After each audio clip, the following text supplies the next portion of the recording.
Counselling ಒಂದು ಭರ್ಜರಿ ಒಂದು PDF ಏನೇನು ಇನ್ಸ್ಟ್ರಕ್ಷನ್ ಫಾಲೋ ಮಾಡಬೇಕು ಎಲ್ಲ ಕ್ಲಿಯರಾಗಿ ಕೊಟ್ಟಿದ್ದಾರೆ. ನೋಡೋಣ ಹೇಗೆ ಅಂತ ಫುಲ್ ವಿಡಿಯೋ ನೋಡಿರಿ, ಭಾರಿ ಅಂಡರ್ಸ್ಟ್ಯಾಂಡ್ ಮಾಡ್ಕೊಂಡು ಅಂತ. ಓಕೆ, ಸೊ ಭಾಳ ಖುಷಿ ಆಗ್ತದೆ, ಯಾಕಂದರೆ ಆಯುಷ್ ಕೌನ್ಸಿಲಿಂಗ್ ಆಗ್ತದೇನೆ ಇಲ್ಲ ಇವಾಗ ಬಿಟ್ಟಿದ್ದಾರೆ. ಸೊ ಒಂದೇದು ನೋಡ್ಬೋದು ನೀವು, UG AYUSH admission to AYUSH courses. Okay, so ಇಲ್ಲಿ ನೋಡ್ಬೋದು ನೀವು ಕರ್ನಾಟಕ ಸರ್ಕಾರ ನಡುವೆಗಳು. ಓಕೆ, ಸೊ ಇದರಲ್ಲಿ ಏನು ಮಾಡ್ತಾರೆ ಅಂದರೆ ಜಸ್ಟ್ ಇನ್ಸ್ಟ್ರಕ್ಷನ್ ಏನಂತ ಏನು ಕಾಸಿಲ್ಲ. ಸೊ ಇಲ್ಲಿ ಶುಲ್ಕ ಕೊಟ್ಟಿದ್ದಾರೆ 25,000. ಓಕೆ, 45,000 ಆಲ್ಮೋಸ್ಟ್ ಒಂದು 45,000 ರೂಪಾಯಿ ನಿಮ್ಗೆ ಗೌರ್ಮೆಂಟ್. ಅದ್ರ ಪ್ರೈವೇಟ್ ಆದರೆ ಭಾಳಷ್ಟು ಜಾಸ್ತಿ ಆಗೈತೆ. ನೀವು ಆದಷ್ಟು ಗೌರ್ಮೆಂಟಿಗೆ ಟ್ರೈ ಮಾಡಿರಿ. ನಾನು ಹೇಳ್ತೀನಿ, ಫಸ್ಟ್ ರೌಂಡ್ ಮಾಡೋ ವೇಡಿಯೋ ಬಂದರೂ ನೀವು ಹೋಗಬೇಡಿ, ಸೆಕೆಂಡ್ ರೌಂಡ್ ಬಂದರೂ ಹೋಗಬೇಡಿ, ಥರ್ಡ್ ರೌಂಡಿಗೆ ಹೋಗಿ. ಸೆಕೆಂಡ್ ನೆಕ್ಸ್ಟ್ ರೌಂಡಿಗೆ ಹೋಗಲೇಬೇಕು. ಓಕೆ, ಪ್ಲೀಸ್, ನಾನು KCET ಸ್ಟೂಡೆಂಟ್ಸಿನ ಭಾಳ ಎಕ್ಸ್ಪೀರಿಯನ್ಸ್ ನೋಡೀನಿ.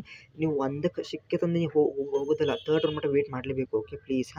ಸೊ ಇದು ಅಮೌಂಟ್ಗೇನು ಟೆನ್ಷನ್ ತೊಗೊಬೇಡ್ರಿ. ಈಗ ಆ್ಯಕ್ಚುಲಿ ಪ್ರಾಪರಾಗಿ ಇದು ಬಿಟ್ಟಿಲ್ಲ ಅವ್ರು PDF ಅಂದರೆ ನೆಕ್ಸ್ಟ್ ಈಗ ನೀವು ರಿಜಿಸ್ಟ್ರೇಷನ್ ಮಾಡ್ಕೊಂಡು ಅಂದರೆ ಒಂದು PDF ಇರುತ್ತೆ. ಓಕೆ, ಜಸ್ಟ್ ಅಂದ್ರೆ ನಿಮ್ಮದೊಂದು ಹೆಸರು ಪ್ರೊವಿಷನಲ್ ಲಿಸ್ಟ್ ಬರ್ತದೆ. ಲಿಸ್ಟ್ ಬಂದಮೇಲೆ ನಿಮ್ಗೆ ಈಸಿಲಿ ನಿಮಗೆ ಒಂದು ಪ್ರಾಪರಾಗಿ ಎಲ್ಲ ಲಿಸ್ಟ್ ಕೊಡ್ತಾರೆ, ಪ್ರೊವಿಷನಲ್ ಲಿಸ್ಟ್ ಆಫ್ ಕ್ಯಾಂಡಿಡೇಟ್ಸ್ ಅಂತ. ನೆಕ್ಸ್ಟ್ ನಿಮಗೆ ಸೀಟ್ ಮ್ಯಾಟ್ರಿಕ್ಸ್ ಬಿಡ್ತಾರೆ, ಆಪ್ಷನ್ ಸ್ಟಾರ್ಟ್ ಆಗುತ್ತೆ. ಸೀಟ್ ಮ್ಯಾಟ್ರಿಕ್ಸ್ ಎಲ್ಲ ಡಿಸ್ಕಸ್ ಮಾಡ್ತೀನಿ. ಹೊಸ ವಿದ್ಯಾರ್ಥಿ ಆದರೆ ವೆರಿ ವೆರಿ ವೆರಿ ಸಬ್ಸ್ಕ್ರೈಬ್ ಮಾಡ್ಕೊರಿ. ಯಾಕಂದ್ರೆ ನಾನು ಟ್ರಿಕ್ಸ್ ಹೇಳ್ತೀನಿ, ನಾನು ಸೆಕೆಂಡ್ ಇನ್ಸ್ಟಾಲ್ ಮಾಡಿ ವೇಟ್ ಮಾಡಬೇಕು ಅಂತಂದು. ಯಾಕಂದರೆ ಹಂಗೈತೆ ರೀ ಟೆಕ್ನಿಕ್, ಹಂಗೆ ಐತೆ ಜೀವನ. ಅಂದ್ರೆ ನಿಮ್ಗೆ ಚಲೋ ಕಾಲೇಜ್ ನಾನು ಸಿಗಿಸ್ತೀನಿ. ಮತ್ತು ನೀವು ನಮ್ಮ ಕಮೆಂಟ್ ನಿಮ್ಗೆ ಯಾವ ಕಾಲೇಜ್ ಬೇಕು ಅದನ್ನು ಹಾಕಿರಿ. First round, second round, third round ನಿಮಗೆ ಸಿಗ್ತೈತಿ. ನಿಮ್ಗೆ ಏನು ನೋಡಿಸಿದ್ರೆ ನಾನು ಫ್ರೀಯಾಗಿ $1 ತೊಗೊಂಡು ನಿಮ್ಗೆ ರಿಪ್ಲೈ ಮಾಡ್ತೀನಿ. ಸೊ ಅಂತಿಮವಾಗಿ ಎಲ್ಲರಿಗೂ ಧನ್ಯವಾದಗಳು.